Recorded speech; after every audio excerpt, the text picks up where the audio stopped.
The attendance tonight is mind-blowing. In the world of depreciation, this is very much the equivalent of playing to a packed stadium. So thank you all for your interest. Peter, I've never been more popular. Yeah, well, that's right. In the quantity surveying world, this is the as good as it gets, I think. Look, as all of you know, the federal budget announcement at 7:30 p.m. on Tuesday, the 9th of May, included proposed changes that will significantly affect the way property investors claim depreciation in Australia from now on. Please feel free to type questions in the question panel as we go, and we'll certainly have a question and answer session a little later on. But for now, to talk you through the ins and outs of these proposed changes, I'd like to hand over to Washington Brown's Director, Tyron Hyde. Thank you, Peter. I just want to confirm you can hear me okay? Yep, all good at this end. Okay, yep. Great. Okay, so firstly, thanks for coming. I know you could be doing other things tonight, like watching the Swans or the Sharks, and you've chosen to come here and listen to a talk on depreciation. But if you're a property investor, it's probably a wise decision, because in my view, what's about to occur in the property investment market is huge. There are big changes ahead, and I think we need to understand that. But before I get into those, I just want to have a quick vote or a quick poll. I'm curious, how many of you have actually bought an investment property prior to the budget on May 9, 2017? So please put up a quick poll, if you can vote or answer yes or no, whether you did or not. That would be great. So I'll just give you a quick couple of seconds to do that.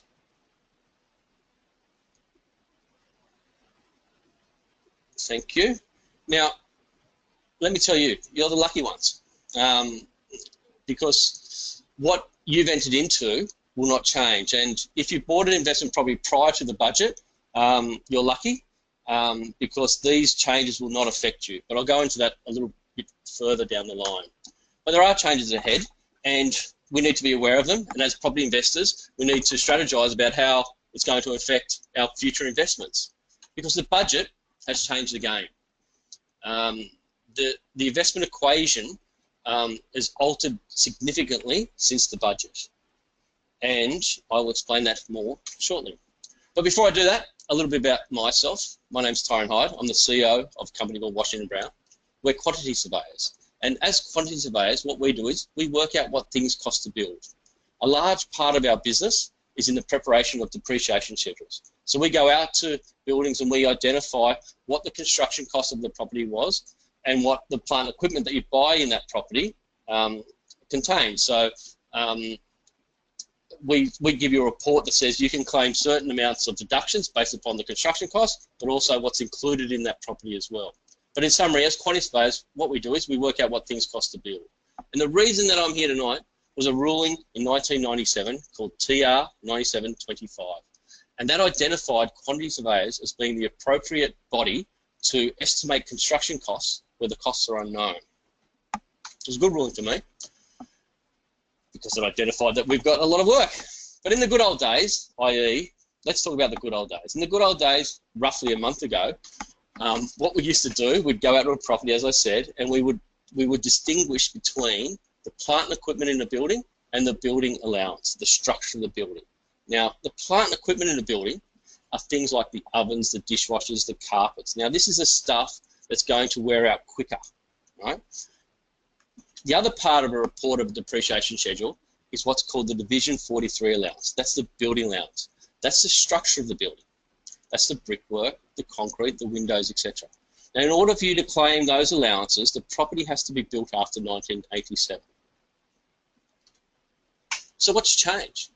Well, a lot's changed. What the government is proposing is exactly this. Now, I often like slides with lots of images, but it's a couple of slides here. You need to understand what the exact budget measure is. So let me highlight it here. Now, this is from the budget measure, and I'll read this. From July 1, 2017, the government will limit plant and equipment depreciation deductions to outlays actually incurred by investors in residential real estate properties. Now, the key here is actually incurred. Who actually incurred that expense? Was it the developer? Was it you? So what they're saying is if you buy a second-hand property, it's guaranteed that if you buy a second-hand property, that oven in that property wasn't yours. You didn't actually incur that expense when you bought that depreciable item. I don't know who bought it. I don't know who did. Maybe the fairies bought it. But you as a property investor didn't actually incur that expense. So you can't claim the depreciation of those depreciable items, such as the ovens, dishwashers, etc. Who wants some good news? Put your hand up if you want some good news. Me too. Well, the good news is it's grandfathered. The proposed changes that they're about to make are grandfathered. And what that means is that if you bought a property prior to the budget, nothing changes. If you exchange contract, let's be clear on this, if you exchange the contract prior to the budget, nothing changes. You've already got a report from Washington Brown. You continue to claim the depreciation exactly how it is. It's moving forward from that date. So, if you did buy a property 2 years ago and haven't got a depreciation report, now is a great time to get a report, because you have the benefit of the old system. So if you have got, if you did buy a property 3 years ago or 2 years ago and haven't got a report, now would be a good time to do that. And you can actually amend tax returns to factor in that property that you haven't claimed. So you can actually you can amend your tax returns for a 2 year period. So now would be a good time to get a report if you haven't got one. What else is good news? Well, the other good news is this only relates to residential property. So offices, industrial properties, retail properties, there's absolutely no change. This is only targeting residential property investors. And the other good news is that there's been no changes to the Division 43 deductions. What does that mean? Well, as I said before, there's two components of a depreciation schedule. There's the plant and equipment, and there's the building allowance. The building allowance is a structure. So you can still continue to claim, if you buy a property today, you can continue to claim brickwork, the concrete, the roof, the scaffolding is shown in this image, exactly as it always has been. But the issue is, and there's a bit of confusion in the market, and quite rightly so, as to whether these changes affect new property, or is it just second-hand property? No one knows. I've been in meetings with other quantity surveying firms, and really, we are unsure. I've written to Treasury and asked them for their guidance as to whether new property can still continue to claim the depreciation of plant equipment, and I got the usual response: we're formulating this budget measure, blah blah blah. That's not good, in my opinion, because there's a lot of people out there now buying property, brand new property, and not knowing the full impact of what their depreciation claim will be. And no market likes uncertainty. Now, the reason there is uncertainty is because of this. Let me read the budget statement. Again, acquisitions of existing plant and equipment items will be reflected in the cost base for capital gains tax purposes for subsequent investors. Now, the key is here existing plant and equipment items. So it's pretty clear if it's a second-hand property, it's an existing item. But what about if I buy a brand new property that's been finished, but it's 2 weeks old? Is that an existing plant and equipment item? You tell me. What happens if I buy a property off the plan and it hasn't even been built yet? Is that existing because I've entered into a contract to do that?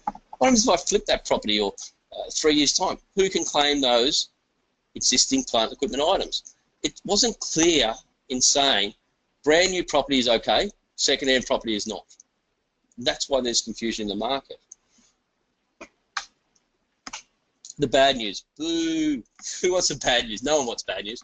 The bad news is, definitely for second-hand property, the way the budget statement is written, and possibly new, not yet sure, but definitely for second-hand property, you will not be able to claim depreciation on things like ovens, dishwashers, lights, aircon, television sets, blinds, carpets, all those depreciable assets. And if we're talking about a high-rise apartment here, we're talking about the common property items that you cannot claim as well.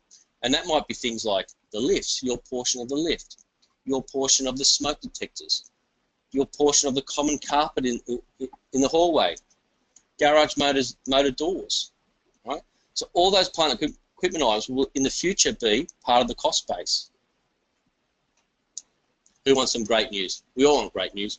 The great news is you'll still need a QS. said that with a smoke, but you'll still need a quantity surveyor, because in order to claim the building allowance, you'll still need to work out what the actual cost of construction of the structure is, and that's where we come in. The problem is that it's going to be less. So let's put this in perspective, right?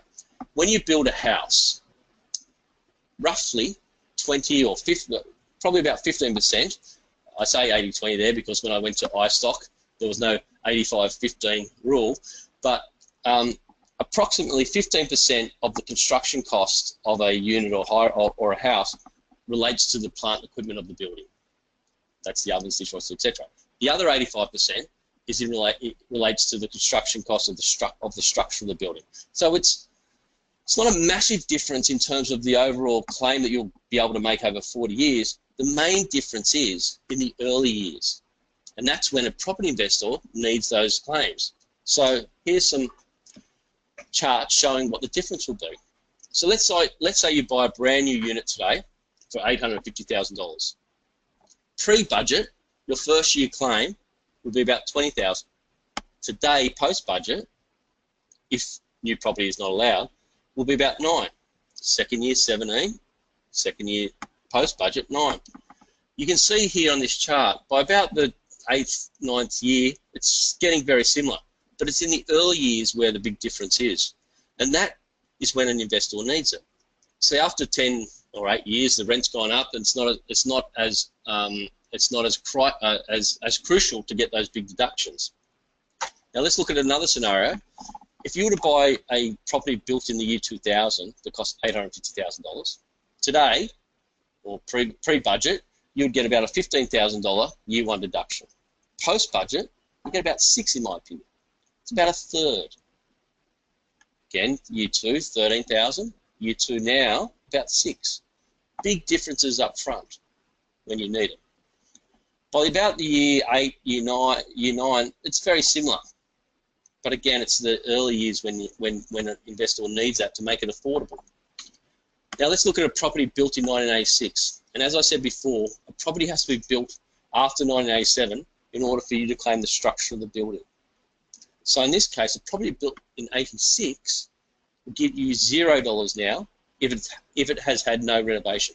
Pre-budget, you might be able to claim $6,000 in the first year. Second year, $3,000. And that relates to the plant and equipment. But because post-budget, you can't claim the plant and equipment, there's $0. In my view, that's not going to occur a lot because most properties built before 86 have had some renovation on it.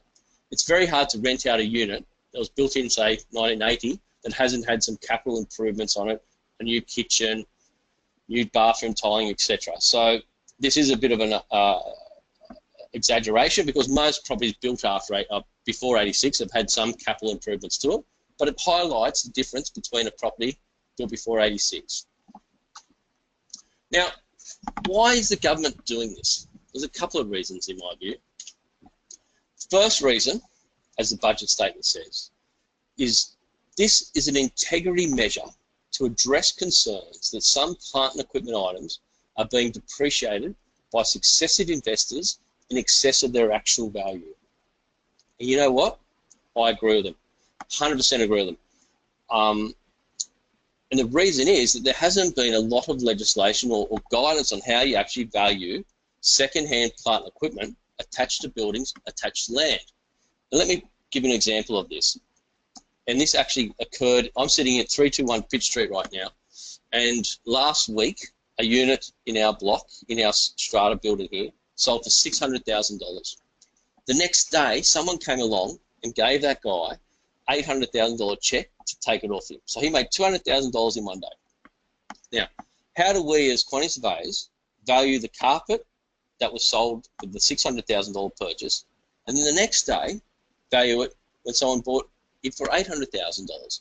In theory, even though it was a day, the carpet depreciated. But because someone paid a lot more for it, didn't they just pay a bit more for the carpet that was situated in that suite? I would argue yes. Now, this is a very different scenario to the building allowance, because the building allowance or the structure of the building is based upon its actual cost. So it has no bearing in relation to what the purchase price was. But plant and equipment is valued or based upon what you pay for it. That's the confusion. Oops. The other issue is to address housing affordability. And I agree that if you're in Sydney or Melbourne right now, not in a lot of parts of the country, but in Sydney and Melbourne right now, if you're on the median wage, it's pretty hard to get in the market, no doubt. I'm not sure, though, if these measures are the correct way to address housing affordability. I'll go through that shortly. So will it work? Well, if you ask me, the government's got themselves into a pickle. There is a fork in the road, as I've shown by this fork and pickle, that they're going to legislate this two ways. And I do truly believe that when this budget statement came along, there's a lot of people in the ATO saying, how on earth do we legislate this? So they've got two ways of going of the path that they will take now. One is to allow new property to be depreciated, and then the second purchaser thereafter cannot. Or no, all property, new and second-hand property, cannot claim the plant and equipment of the building. Sorry, of the plant, cannot claim the plant and equipment as a depreciable asset.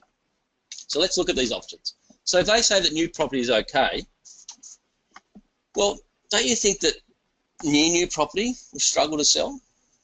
Someone who bought a brand new, someone who bought, or say I wanted to buy a property, if the developer down the road is selling a brand new unit and he's saying, I can get you $20,000 in depreciation, but someone who's got a similar unit next door that's 2 years old and there's far less depreciation, I suspect that those people that have got the second-hand property will struggle to sell that.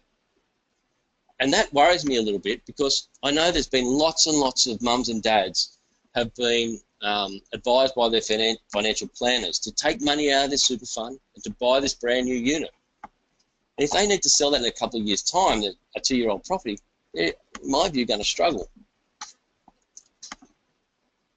And I think people will hold on to their property, don't you? Like if I bought that brand new property 3 years ago, and I've just seen that the law's changed, and if I go and buy another property, I can't get the same depreciation allowances, I suspect that people will hold on to it. Now, I'm not a great economist, but I do remember one thing about economics, and that price tends to be a factor of supply and demand. And if there's less supply in the market, prices could go up. I don't know how that's going to affect affordability. The other thing is, do you remember the vendor tax? I don't know how many of you are here in New South Wales, but about 15 years ago, the state government, in their wisdom here, decided to introduce a vendor tax on property, which was in essence a stamp duty on the way out. It was about 2.5%, and they said, well, we're going to slug you 2.5% of the sale price of the property when you sold it. Right? Guess what everyone did? They held on to the property. The revenue forecast for that was 1/4 in the first year. And they didn't get the stamp duty, they didn't get the forecast on the vendor tax. So 7 months it was around, and then they squashed that and said, this doesn't work. I can see the same thing happening here. Let's look at their other option, that all property, there's no depreciation of plant and equipment. Well, if new property can't be depreciated for plant and equipment, in my view, developers will struggle to get pre-sales. You see, when a developer is developing a block of apartments, they need pre-sales to show the bank that this is a good job, or from a financing point of view. And a lot of the way they do that is by getting investors to buy early on. And they do that by mathematical modelling. And a big part of that is the depreciation reductions. And if they can't get that, they won't get funding. Jobs will struggle to get off the ground. Because not a lot of people say, oh, I want to buy that unit in 3 years' time. I want to live there and be an owner-occupied property. Because things happen. People get married, people get kids. It's more of the owner-occupied market is more closer to the event, whereas investors can do the mathematics on it, hope the property goes up, know they're going to get these depreciation deductions, etc. So that could limit supply, which again, how's that going to help affordability? I don't think it's going to. And again, people that have already got property will hold on to their property because they know that if all property can't, if new and second-hand property can't be depreciated for their plant equipment deductions, I'll just hold on to it, like what happened with the vendor tax, in my view.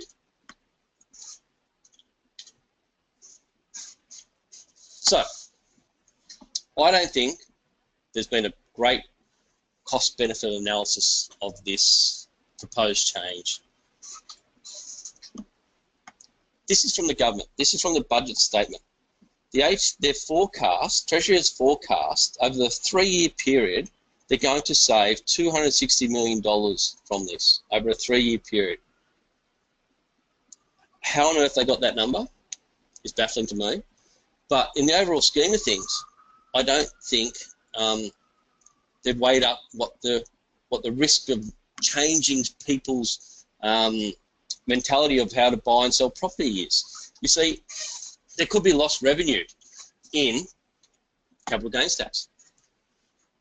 If some people at the moment thought, oh well, look, I think the Sydney market or the Melbourne market has peaked, and I've made $500,000 on it, they might not sell because they might think, well, you know, I can continue to claim these deductions. Maybe. If they don't sell, and they don't go and buy another one, well, there might be less stamp duty. If they can't get into that new property because there's less deductions, there'll be stamp duty loss. Another aside is if new property can't be depreciated as well, the construction activity will slow down. The Housing Industry Association says that for every $1 spent on a construction job, $10 filters through the economy. Now, I know the HOA is quite pro-property, but let's assume they're half right. It's a big risk-reward scenario just to save $40 million in carpet deductions in the first year, if you ask me. Houston, we have a problem. Now, I look at this from a technical point of view because I've been doing this for 25 years, and I can see how this actually works in terms of what we do as quantity surveyors. And I think there's some problems and some things that have not been thought out.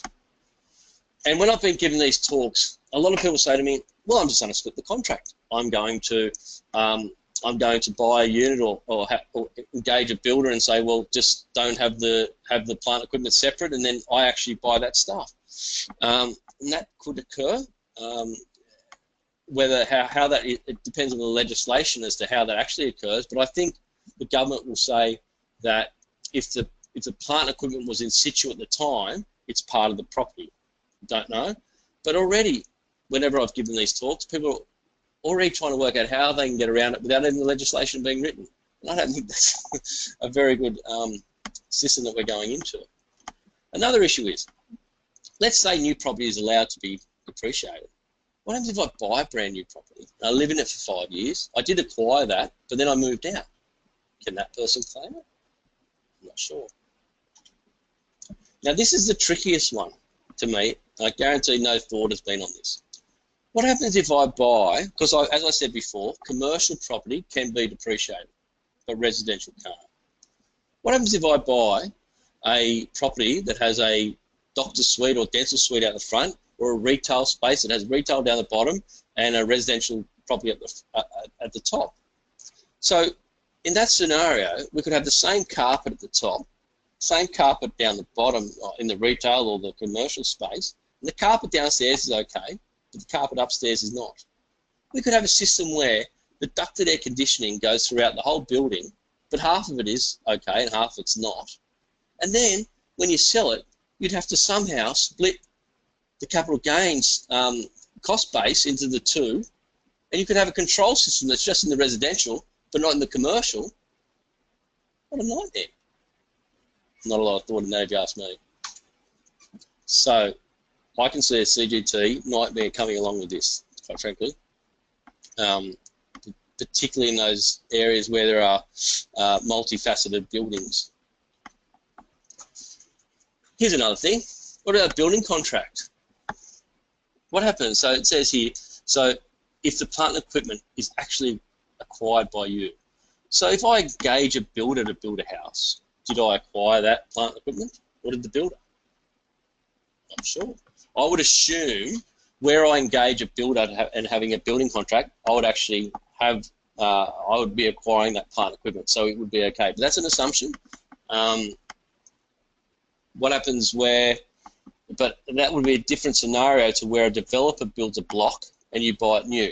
But I would think that moving forward, if you actually engage a builder to build a property for you or renovation, then you are actually, as part of that building contract, acquiring the plant equipment within the building contract. If not, again, people that I've spoken to said, well, I'm doing a renovation. Do I need to split out the plant equipment now, have that as a what's called a prime cost item, and acquire those items myself?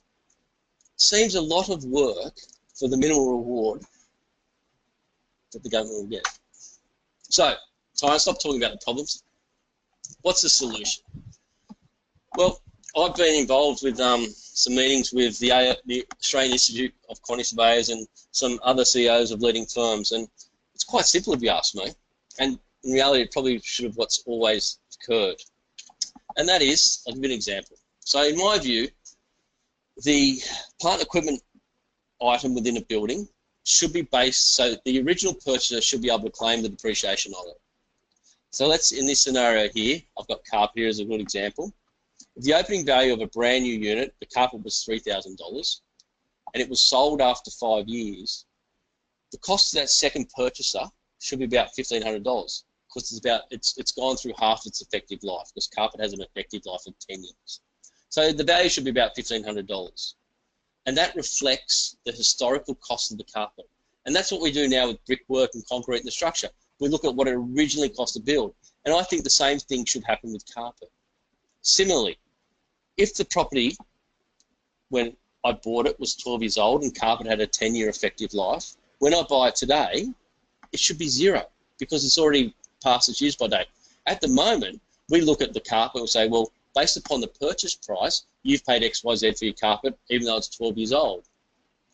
I think this would address the budget's concern, or the government's concern, that investors are claiming amounts, successive amounts higher than they should be.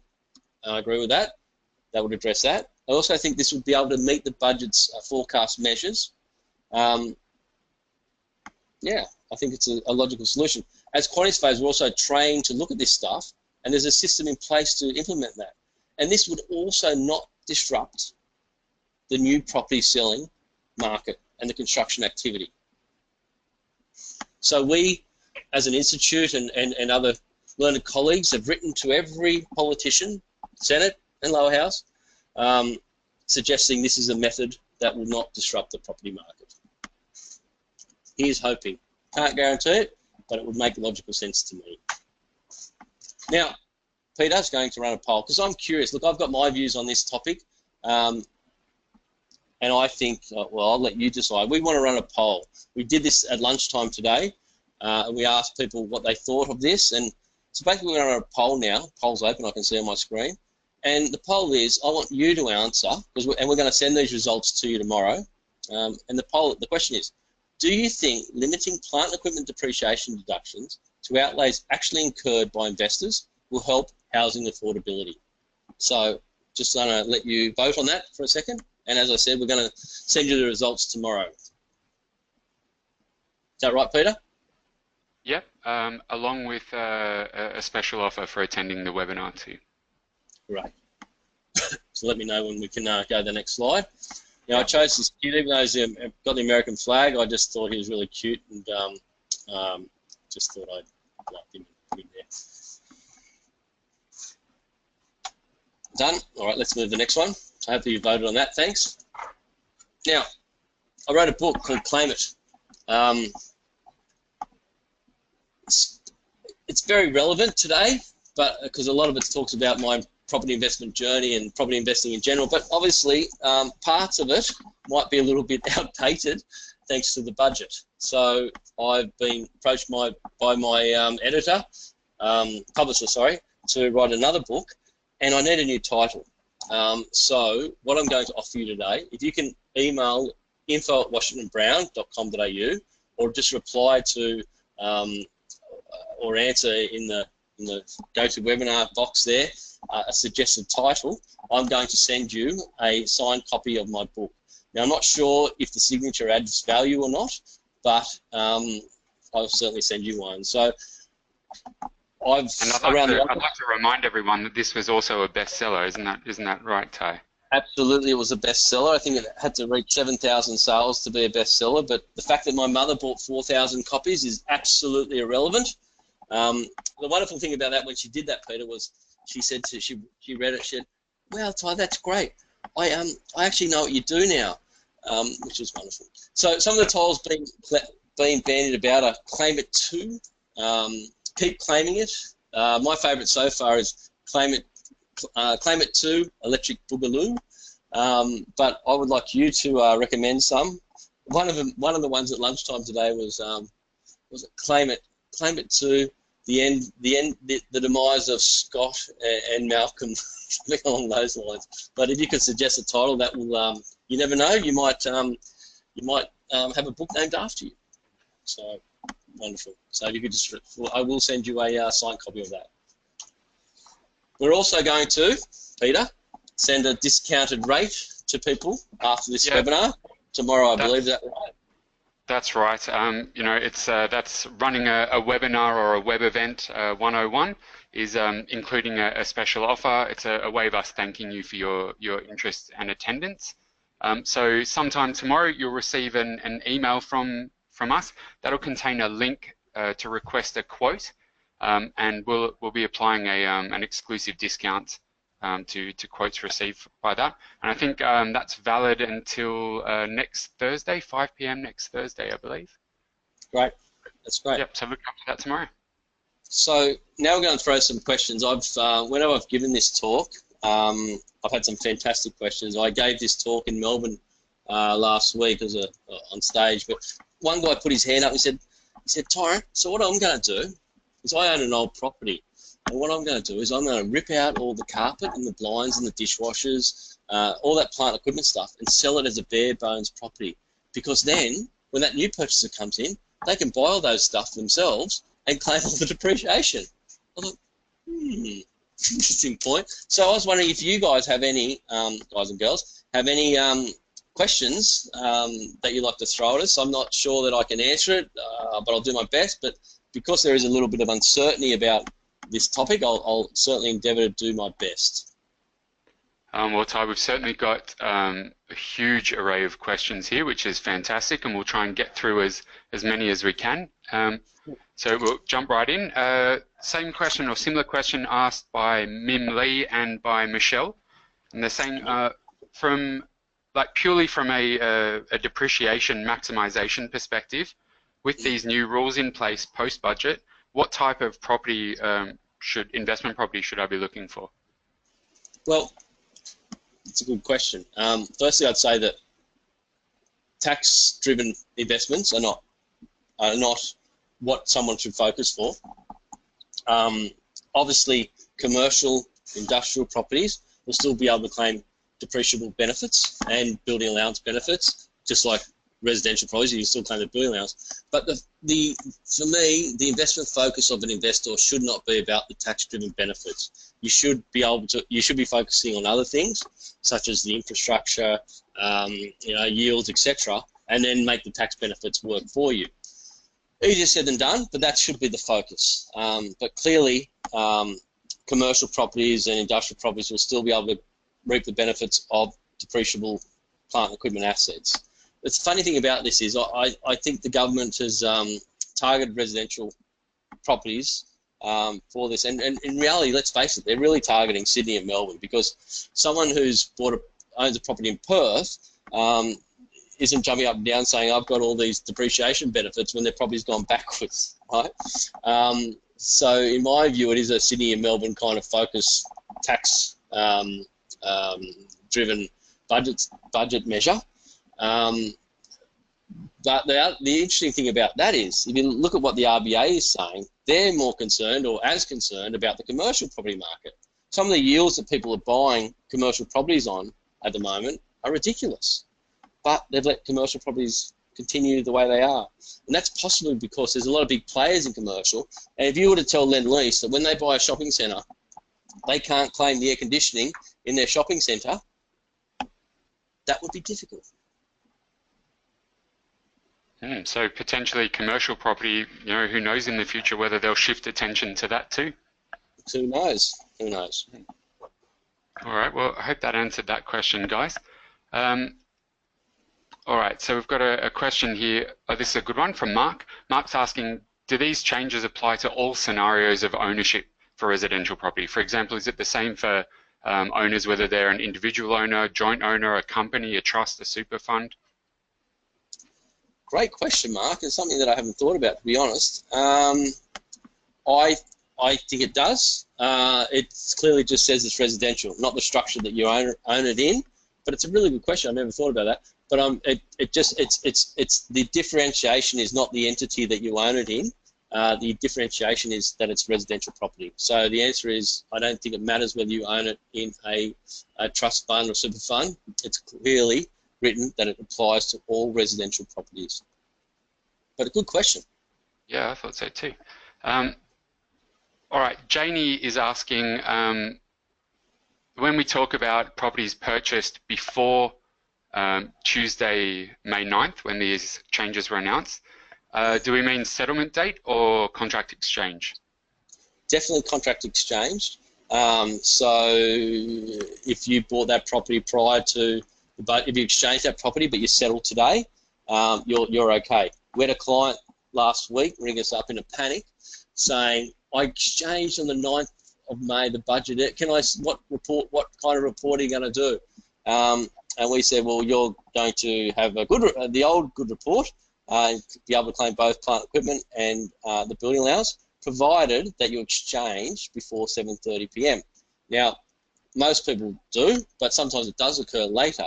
But we said, as long as you've got some, email or correspondence from your lawyer that this occurred prior to 7:30 p.m., which is when the cut-off date is, or cut-off hour, you would go into the older system and be fine.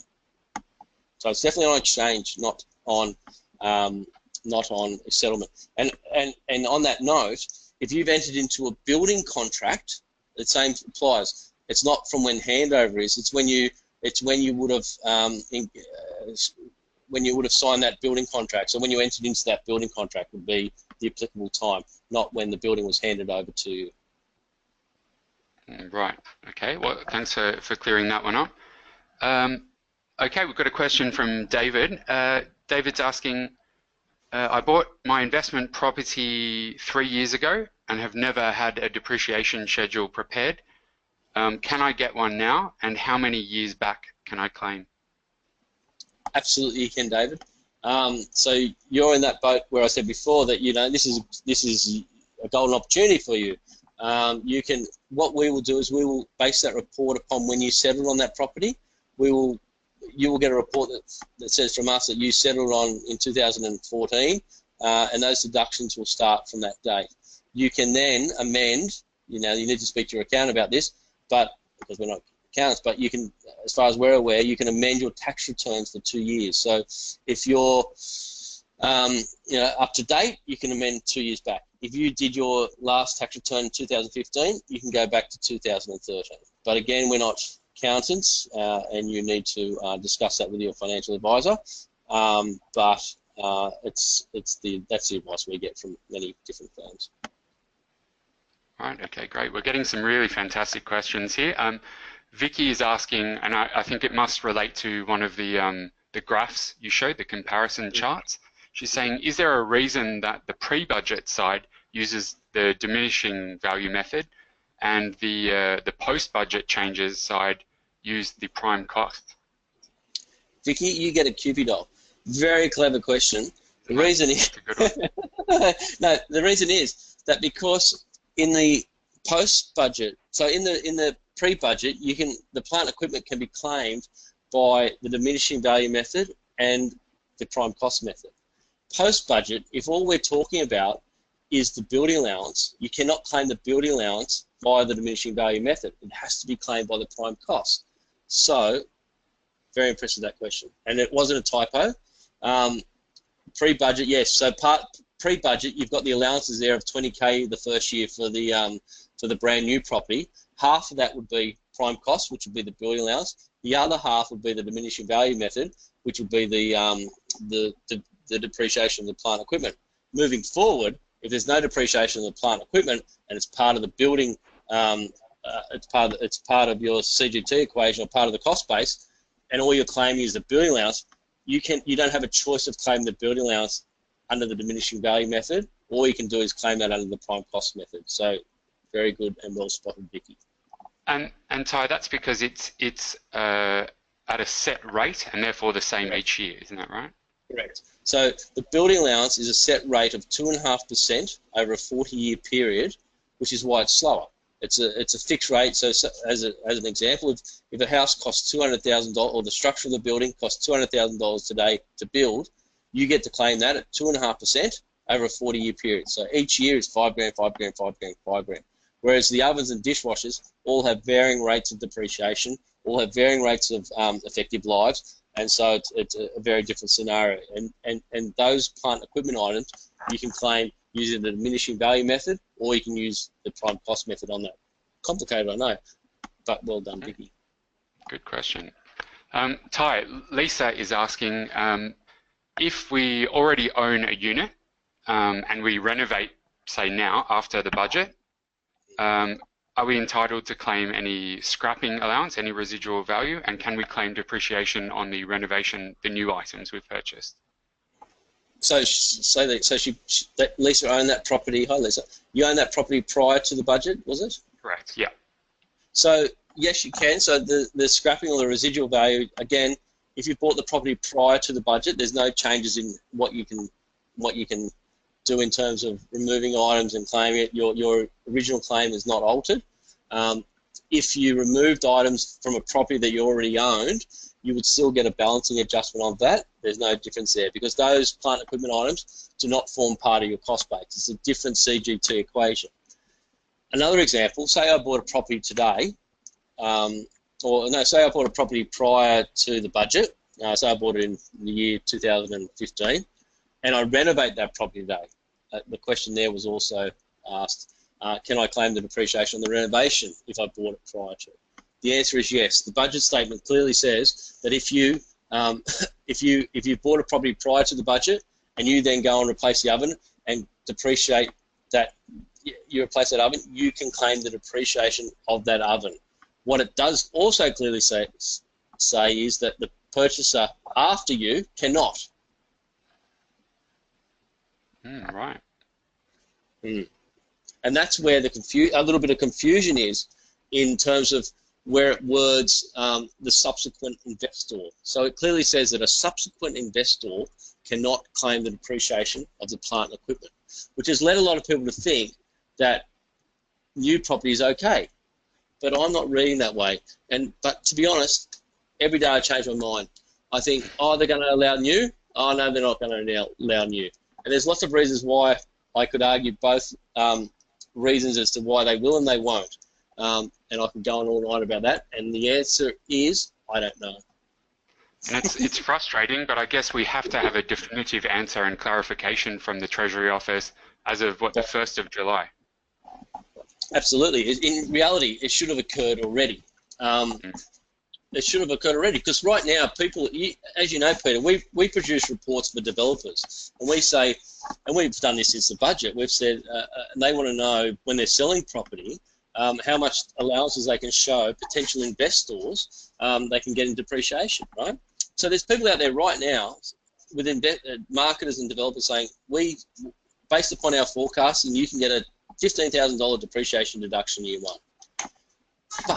And they could enter into that contract. And then in 3 weeks' time, I'll have to go back to them and say, look, sorry, it's going to be 6. And I think it's quite sloppy, quite frankly, that this uncertainty is in the marketplace. Yeah, I agree. Very frustrating. Okay, another question, if you're happy to keep taking them. I've got one from Veronica. Veronica is saying that she's owned a property since well before the budget changes, and it was her principal place of residence. And now post-budget changes, she's going overseas for an extended period of time, and the property will now become a rental. Will she be able to claim the depreciation on the plant and equipment items? Wow, great question. As I said before, I would be hoping to answer all I could. I think you will be okay. I think that when it will look, the legislation will look at when you actually acquire that plant equipment, and that was prior to the budget. So in theory, it should be okay. I'm not going to bet my last dollar on that, but I think that would be okay. I think that anything prior to the budget, you'd still be under this grandfathering law, and the laws should still apply to you. But it's a good question. But I think you should be okay. Yeah, so I guess, Ty, the takeaway from that is where we think that it'll be relevant to when you purchase the property, yes, as opposed to when it became an income-generating asset. Correct, absolutely right. Well far better worded than me, Peter.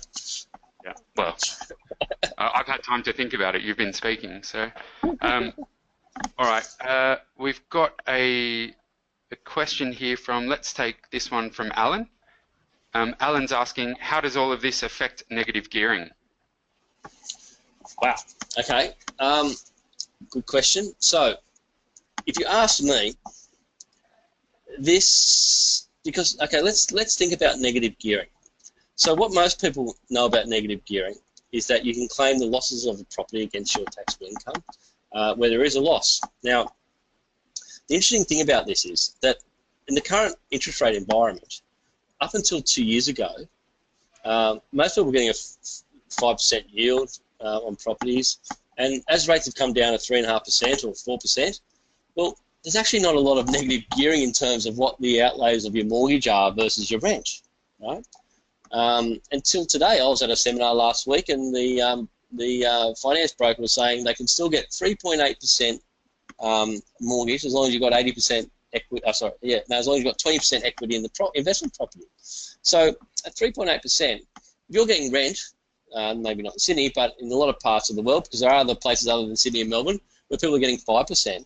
Well, there's not real negative gearing there, is there? So in some ways, I would say that what the government has done, and it could be a brilliant political move, they have just squashed negative gearing, right, without telling anyone they've done it. Because the only things that if you look at what the deductions are for investment property owners, there's the mortgage, but there's a lot of other things. So when you read in the paper, oh, property investors there claiming $3 billion in negative gearing deductions, if you actually drill into what the losses are, a lot of it relates to things like accounting, property management fees, rates, taxes. Now, I can't see a time where all those costs are not going to be deductible. That's like saying when you buy a share that your brokerage fees are not deductible. So in reality, if rates are where they are and rents are where they are, the only thing that are pushing people into the negative gearing territory would be the depreciation of the property, because they're never going to not let you, in my view, claim your property management fees or accounting fees. And so, as I said before, when the papers say, oh, there's $3 billion in negative gearing losses, lots and lots of that relates to things that are not losses on your mortgage. Even as part of that $3 billion figure, guess what one of them is? It's land tax. So they're saying that the losses of you paying tax on your investment property are part of the negative gearing equation. So in some ways, I would argue that what the government has done is squashed negative gearing without telling anyone, because they said pre-budget, pre-election, they're not going to step out negative gearing. Clever in one way, I guess. But again, I reiterate, I think the risk-reward ratio of what they're trying to do is far greater than what the reward they will have. I'll just get on my soapbox now, Peter. Ty, are you happy to take a few more questions? They're still coming in. All right. May have covered this before, but Yen is asking, if I buy a new apartment, do I get the depreciation on the plant and equipment items, or does the developer? No one knows is the simple answer, and that's the big unknown.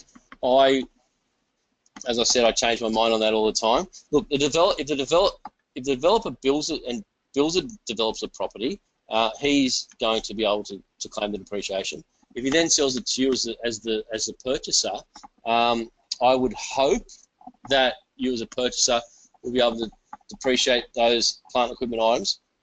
One of the reasons why I suspect that new property will not be able to be depreciated as well is because you could have the bizarre scenario where someone buys a unit in a high-rise block and owns it for 2 years, and they can only claim that carpet for 2 years.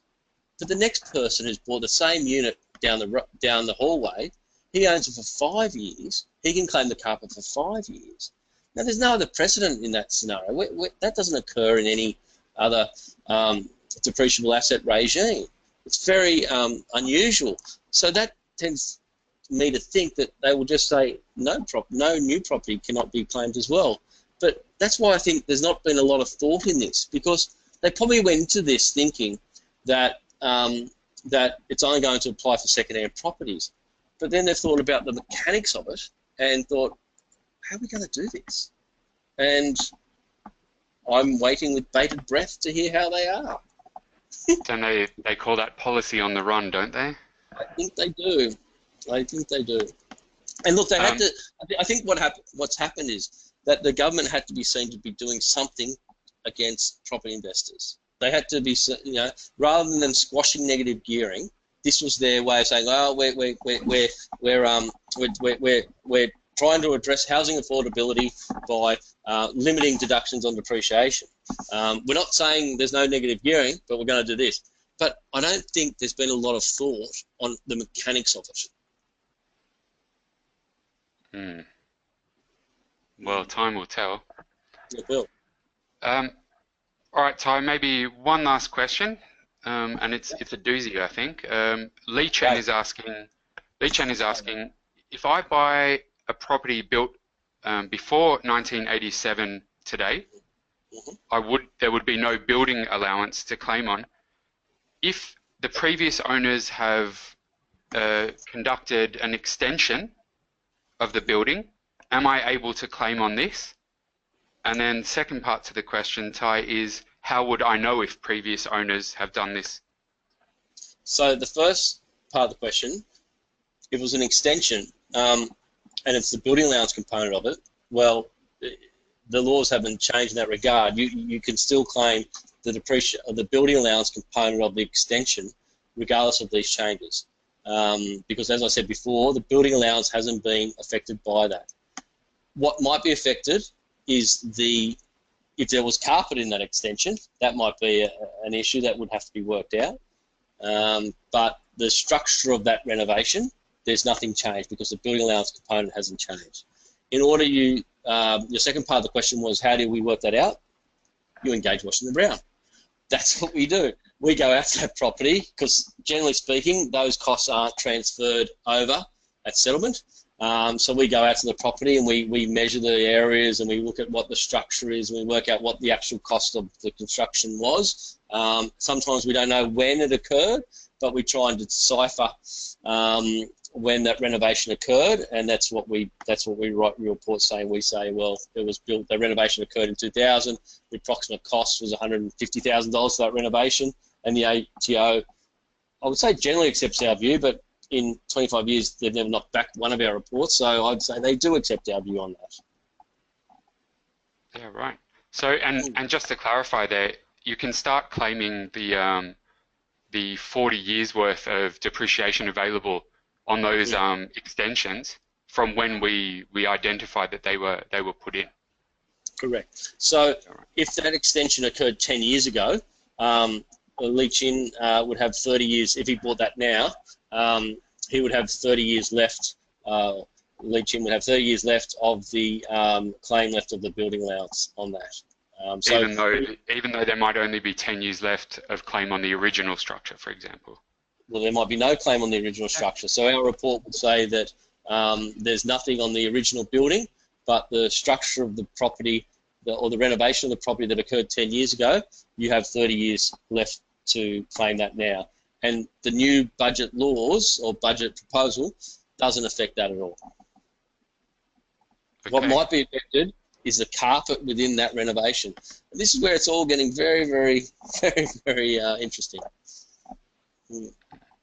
Well, I guess that's a good segue to say stay tuned for the next web event when we get a little more clarification. We'll certainly be wanting to share that with you all again. Well, that's right. I think the amount of people that have come tonight and today, I think we're definitely going to do a update of what's actually occurred and look at avenues of how we how we look at what people might do in the future, shall we say? Yeah. Great. Well, look, as Ty mentioned, again, the attendance was fantastic tonight, and you've all stayed online till the very end.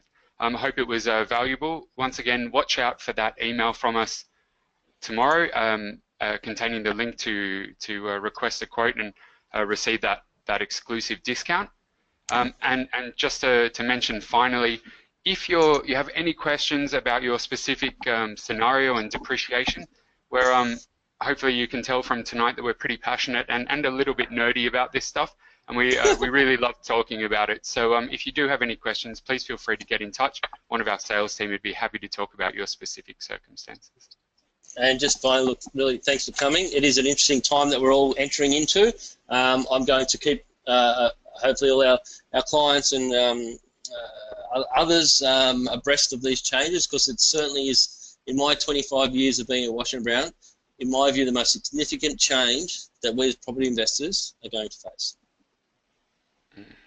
All right, well, once again, thank you everyone for joining us, and we'll look forward to being in touch soon. Have a good evening. Thank you. Thanks all. Good night.